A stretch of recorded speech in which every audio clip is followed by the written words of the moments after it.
14 फरवरी 2019 कश्मीर की ठंडी वादी, सड़क पर बढ़ता हुआ एक लंबा काफिला और फिर एक ऐसा धमाका जिसकी गूंज पूरे भारत ने सुनी। ये कहानी है पुलवामा अटैक की। एक ऐसा हमला जिसने देश को झकझोर दिया। लेकिन इस घटना के पीछे कुछ ऐसे पहलू भी थे जिन पर कम चर्चा हुई। आज हम उसी दिन की पूरी कहानी समझेंगे, शांत दिमाग से, तथ्यों के साथ। 14 फरवरी की सुबह जम्मू से श्रीनगर की ओर बढ़ता हुआ काफिला। इस काफिले में थे सेंट्रल रिजर्व पुलिस फोर्स के लगभग 2500 से अधिक जवान। सर्दियों की वजह से कई दिनों तक मूवमेंट रुका था, इसलिए एक साथ कई बसें निकली। हाईवे पर सुरक्षा मौजूद थी, लेकिन रास्ता लंबा था और खतरा अदृश्य। दोपहर करीब 3:15 अचानक एक तेज रफ्तार गाड़ी बस के पास आकर टकराती है। कुछ सेकंड का सन्नाटा, एक भयानक विस्फोट, धुआं, आग और चीखें। 40 जवान शहीद हो गए। जिम्मेदारी ली एक आतंकी संगठन की, जैश-ए-मोहम्मद। हमलावर था स्थानीय युवक आदिल डार। सवाल उठा, क्या पहले से कोई चेतावनी थी? कुछ रिपोर्ट्स में बताया गया कि सुरक्षा एजेंसियों को सामान्य अलर्ट मिला था, लेकिन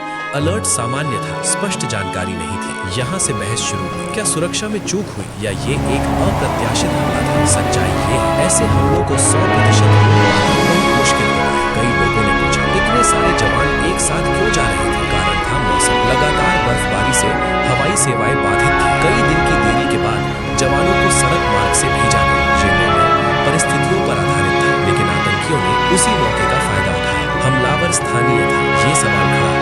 कट्टरपंथ कैसे फैला? सोशल मीडिया प्रचार, सीमा पार से समर्थन और ऑनलाइन ब्रेन वॉशिंग। इस नेटवर्क के तार सीमा पार तक जुड़े हुए पाए गए। अंतर्राष्ट्रीय दबाव बढ़ा, नजरें गईं पाकिस्तान की ओर। भारत ने कड़ा रुख अपनाया। पूरे देश में आक्रोश था, मोमबत्तियां जली, नारे लगे, लोग सड़कों पर उतर आए। सरकार पर दबाव था, कड़ा जवाब दिया जाए। तब 12 दिन बाद भारत ने एक बड़ा कदम उठाया। 26 फरवरी 2019 सुबह लगभग 3:30 बजे भारतीय वायुसेना ने सीमा पार कार्रवाई की। ये था 2019 बालाकोट एयर स्ट्राइक। लक्ष्य था आतंकी प्रशिक्षण शिविर। ये पहली बार था जब 1971 के बाद भारत ने इस तरह की एयर स्ट्राइक की। संदेश साफ था, हम चुप नहीं रहेंगे। दुनिया ने इस घटना को गंभीरता से लिया। कई देशों ने हमले की निंदा की। आतंकी संगठनों पर दबाव बढ़ा। संयुक्त राष्ट्र में चर्चा हुई। राजनयिक स्तर पर गतिविधि तेज हुई। भारत ने अंतर्राष्ट्रीय मंच पर अपना पक्ष मजबूती से रखा। इस घटना के बाद कई बड़े बदलाव हुए। काफिले की मूवमेंट नीति बदली, इंटेलिजेंस शेयरिंग बढ़ाई गई, सुरक्षा उपकरण अपडेट किए गए, आतंकवाद के खिलाफ रणनीति और आक्रामक हुई। लेकिन इन सब के बीच सबसे बड़ी कीमत चुकाई उन परिवारों ने जिन्होंने अपने बेटे खो दिए। माए, पिता, पत्नी, बच्चे। हर शहीद की कहानी अलग थी, लेकिन बलिदान एक था। देश ने उन्हें सलाम किया। क्या ऐसी घटना दोबारा हो सकती है? खतरा आज भी मौजूद है, लेकिन सुरक्षा भी मजबूत हुई। ये घटना केवल एक हमला नहीं थी, ये एक मोड़ था, रणनीतिक, राजनीतिक और भावनात्मक। 14 फरवरी 2019 हमेशा याद रहेगा। ये दिन हमें याद दिलाता है, सुरक्षा की कीमत होती है और कुछ लोग